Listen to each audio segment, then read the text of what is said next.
자, 신청전 이어서 시작하겠습니다. 자습서 38페이지.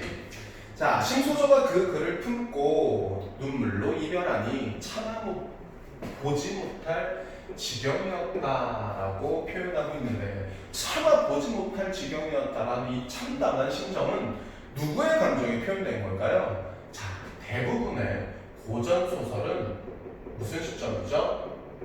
전지적 작가 시점입니다. 자, 전지적 작가 시점 어떻게 얘기할 수 있어야 돼요? 한번 같이 말해볼까요? 작품 밖에 서술자가 인물의 내면 심리까지 꿰뚫어보고 이야기를 전개해준다라는 게 무슨 시점인데, 전지적 작가 시점이고 고전 소설에서 나타나는 전형적인 특징이죠. 자, 이 전지적 작가 시점에서는 서술자의 직접적 개입이 두드러지는데, 자, 그 중에서도 서술자가 직접 개입함으로써 인물의 행동이나 사건 등에 대해서 평가하고 판단하는 내용을 제시하는 경우가 있어요. 그런 경우에 뭐라고 이야기하냐면 편집자적 논평이라는 문학적 용어로 설명을 하는데, 이 지금 참아보지 못할 지경이었다라는 부분이 지금 심청의 상황에 대한 서술자의 직접 개입이 나타나는 부분으로 편집자적 논평이 나타나는 부분이다라고 이해할 수 있는 거죠. 계속 보겠습니다. 신청이 돌아와서 아버지께 하직하니 신봉사 붙들고 뒹굴며 괴로워서 네가 날 죽이고 가지 그저는 못하리라, 날 데리고 가거나 네 혼자는 못 가리라 라고 이별을 아주 강하게 거부하고 있습니다. 그렇죠? 자, 하지만 그런 아버지를 신청이 위로하기를 부자간의 천륜을, 하늘이 맺어준 인륜을 끊고 싶어 끊싸우며 죽고 싶어 죽겠사옵니까마는 제가 정말 죽고 싶어 죽겠습니까? 하지만 애군 불길한 운수, 피하지 못할 사나운 운수가 막혀있고 생사 살고 죽는 게 때가 있어서 하느님이 하신 일이니, 그러니까 뭐다 이거죠. 이것도 하늘이 나에게 주어진 뭐다? 운명이다 라고 생각을 하는 거죠. 한탄 어찌 하겠어요 라고 어떤 표현도 서리법으로 자신의 죽음을 어떤 것으로 운명으로 뭐하고 있다 인 것으로 수용하고 있다, 이렇게 이해할 수 있겠네요. 자, 인정으로 할 양이면 떠날 날이 없을 것입니다. 사람이 정으로 하면 언제 떠나겠습니까? 이제 떠나야 합니다. 자, 하고 저희 아버지를 동네 사람들에게 붙들게 하고 뱃사람들을 따라갈 때 소리내어 울며 치맛금 졸라매고 치맞고 거듭거듭 안고 흐트러진 머리털은 두기 밑에 늘어지고 피같이 흐르는 옷깃을 적신다. 엎어지며 자빠지며 붙들어 나갈지 라고. 자, 지금 여기 부분은, 자, 여기까지의 부분은 심청이가 가는 내 모습을, 이별하는 모습을 뭐 하고 있는 부분이에요? 묘사하고 있는 부분이죠. 그렇죠? 구체적으로 묘사하고 있는 부분으로서 이별의 슬픔이 더 구체적으로 드러나는 부분으로 인물의 성격이나 심리를 제시하는 방법 중에서도 어떤 제시가 구체적으로 나타나는 부분이겠습니까? 간접적 제시가 나타나는 부분이다라고 볼 수 있겠네요. 그렇죠? 자, 어쨌든 건넌지 바라보며 아무개의 큰아가 바느질 수놓기를 미워하느냐. 지금 이제 자기가 살던 곳을 떠나가면서 이제 한탄을 하는 겁니다.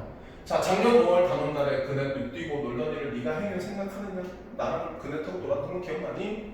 아무개의 작은 아가야 금년 7월 칠석밤에 함께 하자 기원하자더니 이제는 다 헛된 일이로다. 언제 다시 볼 수 있겠느냐? 너희는 팔자주와 양친 모시고 자기 거라라고. 자, 여기 아무개네 큰아가, 아무개네 작은아가 나왔는데 이들과 누구의 처지가, 심청의 처지가 뭐를 이루고 있죠?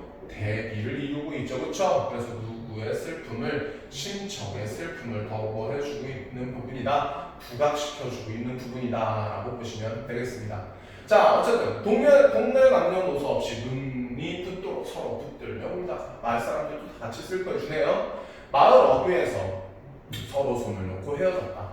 그때 하느님이 아시던지, 자, 잘 보세요. 밝은 해는 어디 가고 어두침침한 구름이 자욱하며 라고 일단 뭐 묘사해주고요.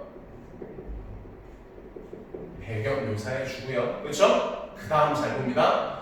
청산이 뭐하는 듯, 찡그리는 듯, 그리고 강물 소리는 뭐하고 흐느끼고 휘들어져 곱던 꽃 꽃은 시들어채 빛을 잃은 듯하고 하늘거리던 버들가지도 졸듯이 휘늘어져 있고 복사꽃은 다정하여 슬픈 듯이 피어있다라고 나와있죠. 그렇죠? 자, 지금 이 부분은 잘 보셔야 됩니다. 심청이가 느끼는 슬픔을 무엇들을 통해서 자연물을 통해 어떻게 간접적으로 제시해주고 있는 부분입니다. 그렇죠? 자, 이때 이 자연물들을 보고 뭐라고 부릅니까? 뭐라고 부르죠? 감정이입의 대상이라고 부른다라는 거예요. 꼭 기억하셔야 됩니다. 심청이가 지금 떠나가고 있어요. 죽음을 맞이하러 가고 있는데 그때 느끼는 슬픔을 청사과, 물소리꽃, 버들가지, 복사꽃 더 있습니다. 묻노라 저 꾀꼬리 누구를 이별하였길래 벗을 불러 울어대고 뜻밖의 두견이도 셉니다. 새. 자, 피를 내요. 피를 토하면서 우는구나 라고 이 자연물들 꼭 기억해 두도록 합니다. 알겠습니까? 자, 달 밝은 너름산을 어디 두고 애 끓는 슬픈 소리 물어서 보내느냐. 네 아무리 가지 위에서 가지 말라 울건만은 값을 받고 팔린 몸 누구 심청 다시 어찌 돌아올 수 있겠는가. 그래서 바람에 날린 꽃이 얼굴에 와서 부딪히니 꽃을 들고 바라보며 봄바람이 사람의 마음을 알아주지 못한다면 무슨 까닭으로 지는 꽃을 보내리요. 한무제 수양공주 매화비녀 있건만 죽으러 가는 몸이 니를 위해서 단장하리라고 또 뭐를 활용해서 고사를 활용해서 내 지금 떠나가는데 무엇하러 몸을 아름답게 꾸미겠느냐라고. 자, 봄바람이 사람 마음을 알아주지 못한다면 무슨 까닭으로 지는 꽃을 보내리요라고. 봄바람에 꽃이 지는 것은 어쩔 수 없는 뭐에 자연의 뭐이다. 자연의 뭐이므로 섭리이므로 뭐와도 같은 거죠. 인간에게 운명과도 같은 거죠. 뭐 할 수밖에 없다. 수용할 수밖에 없다라는 것이고 그걸 또 고사를 활용해서 다시 한번 강조해주는 부분이다라고 보면 되겠습니까? 보면 되겠습니다. 자, 앞산에 지는 꽃이 지고 싶어 지량하는 마지 못한 일이라니 방금 얘기했죠? 자연의 섭리라고 누구를 탓하고 누구를 원망하리요라고 얘기했는데 그 누구도 원망할 수 없다. 자신의 운명이다라고 표현되는 부분인데 그 누구도 원망할 수 없는 자신의 처지를 표현하는 한자성어로 수원수구라는 말이 종종 사용되니까 기억해 두시면 좋겠습니다. 자, 다시 봅시다. 한 걸음에 돌아보며 두 걸음에 눈물 지며 강모리에 나가느니 뱃머리에 판자 깔고 심청을 인도하여 빗장안에 실은 후에 닻을 감고 돛을 달아 여러 뱃사람들 소리를 한다. 이제 배가 떠나는 부분입니다. 어기야 어기야 이기야 소리를 하며 부둥둥 흘리면서 노를 저 배질하며 물결에 배를 뛰어 떠나간다. 끝났는데 자, 여기 봅니다. 완판본 이라고 나와있네요. 완판본이라는 건 완주에서 출판된 이야기라는 뜻이에요. 자, 뒤에 학습활동 보면 알겠지만 또 이게 경판본이라는 것이 있습니다. 자, 수도에서, 그러니까 서울에서 발행한 이야기라는 뜻으로. 자, 판소리의 소설은 뭐되다 보니까 구전되다 보니까 여러 각지에서 서로 조금씩 다른 내용을 가진 뭐들이 존재했다. 이본들이 존재했다라는 걸 알아두셔야 됩니다. 자, 이본 무슨 이자에 달을 이자를 쓰는 것으로 큰 맥락은 거의 비슷하지만 조금씩의 뭐를 보인다는 점, 차이를 보인다는 점을 이 뒤에 학습활동에서 같이 살펴보도록 합시다. 자, 선생님이랑은 학습활동에서 이제 중요 내용만 좀 짚고 넘어가도록 할 텐데, 자, 먼저 학습활동에 몇 번부터 볼 거냐면 학습활동에 1번에 2번을 한번 보고 넘어가도록 하겠습니다. 자, 주인공의 뭐부터? 탄생부터 죽음까지의 뭐를 다룬다? 일생을 다룬다라는 부분에서 어떤 특징을 알아두셔야겠습니까? 일대기적 구조라는 특징을 가진다라는 거 알아두셔야 되고, 당연히 뭐의 흐름에 따라 구성된다? 시간의 흐름에 따라 구성된다라는 것으로 무슨 구성? 순행적 구성 방식을 취한다라는 말도 거기에 추가적으로 필기를 해두셔야 되고 자습에 나와 있는 내용 그냥 한번 읽어봅시다. 같이. 신청의 출생, 고난 과정, 어떤 결말? 행복한 결말. 뒤에 여기랑 연결되는 부분이죠. 착한 주인공이 어려움을 극복하고 복을 받는 내용이다. 어떤 결말이고 행복한 결말이고 이 글에선 악은 나타나진 않습니다만은 지금 여기서 착한 사람이 복을 받는다는 점에서 어떤 주제의식과도 권선 징악이라는 교훈적 주제의식과도 연결된다라고 이해할 수가 있겠습니다. 그렇죠? 자, 그리고 행복한 결말 아주 중요한 특징이고요. 자, 앞으로 다시 가서 그리고 다만 죽음을 통한 부활이라고 이야기하네요. 그렇죠? 부활이란 어떤 요소도 나타난다는 점, 신화적 요소도 나타난다는 점, 요거 줄임말로 화소라고도 부르니까 기억을 해둡시다. 뭐라고요? 신화적 요소 다른 말로 뭐라고도 부른다고? 화소라고도 부릅니다. 자, 마지막 거. 현실에서 일어나기 어려운 비현실적 사건이나 상황이 전개된 우리 본문에는 안 나옵니다. 하지만 얘가 이제 어디로 가요? 곧 용궁으로 가죠. 그래서 고전 소설의 전형적 특징 어떤 성질? 비현실성. 다른 말로 하면 뭐라고 해석할 수 있어야 됩니까? 전기성이란 말로도 이해하실 수 있어야 됩니다. 이해됐습니까? 자, 다음 학습활동의 3번 여기 경우는 우리가 본문을 보면서 꼼꼼히 살펴봤던 내용이기 때문에 넘어가도록 하고 자, 그 다음 이 부분을 좀 강조를 해서 보도록 하겠습니다. 자, 학생들의 대화와 제시된 자료를 보고 신청의 행동을 당시 뭐와 사회문화적 상황과 관련지어서 이야기를 해보자 라고 이야기했어요. 그렇죠? 당시 뭐? 사회문화적 상황. 자, 문학작품이라는 것은 그때 당시 현실이 뭐 될 수밖에 없다. 반영될 수밖에 없다. 그래서 우리가 문학작품을 감상을 할 때 작품 자체만 놓고 보는 것이 아니라 그 작품을 창작한 작가, 읽게 되는 독자, 그리고 그 글이 창작되던 당대 현실 이런 것들을 고려하는데 특히나 이 현실과 관련된 게 이 사회문화적 상황을 고려한 감상이라고 할 수 있을 테고 이런 식의 감상을 어떤 관점의 감상이다?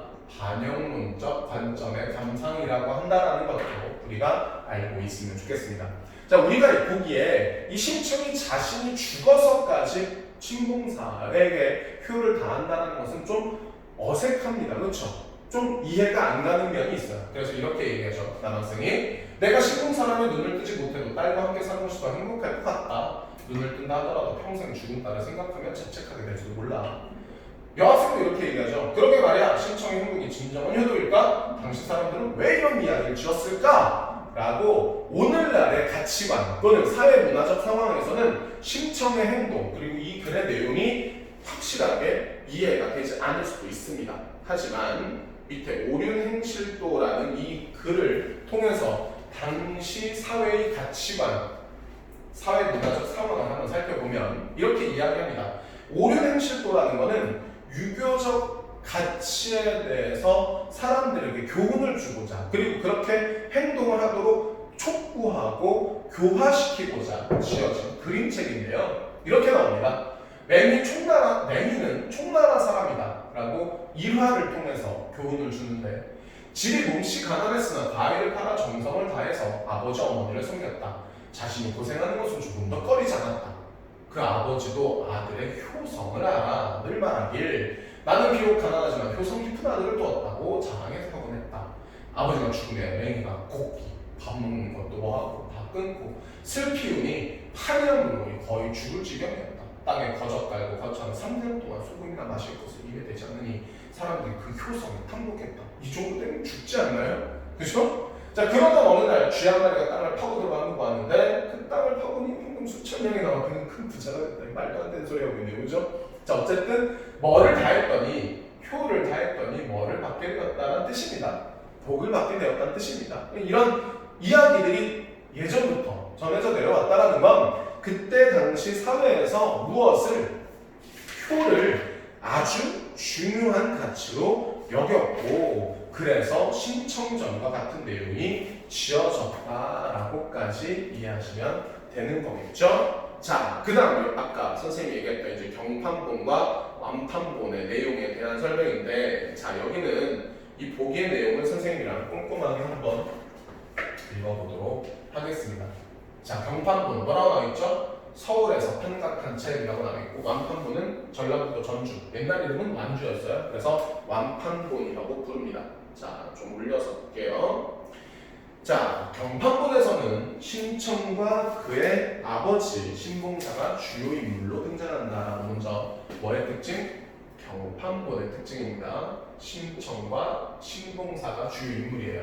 자 신청은 오직 눈먼 아버지에게 지극한 효성을 다하다가 인담수에 투신하고, 투신 이후에도 아버지를 만나려고 노력합니다. 신봉사 역시 죽은 이후에도 신청을 생각하며 어떻게 살아가요? 초라하게 살아가죠. 이 경판본에서는 작품 전체에 지극한 효성의 분위기를 자아내는데 전력, 모든 힘을 다하고 있고, 신청의 죽음을 피할 수 없는 숙명으로 제시하고 있습니다. 따라서 경판본의 특징입니다. 중요해요. 여기 유교적 엄숙성과 숙명론적 운명관에 지배되고 있다는 점이 경판본의 특징이라면, 이본이라고 했어요. 이본.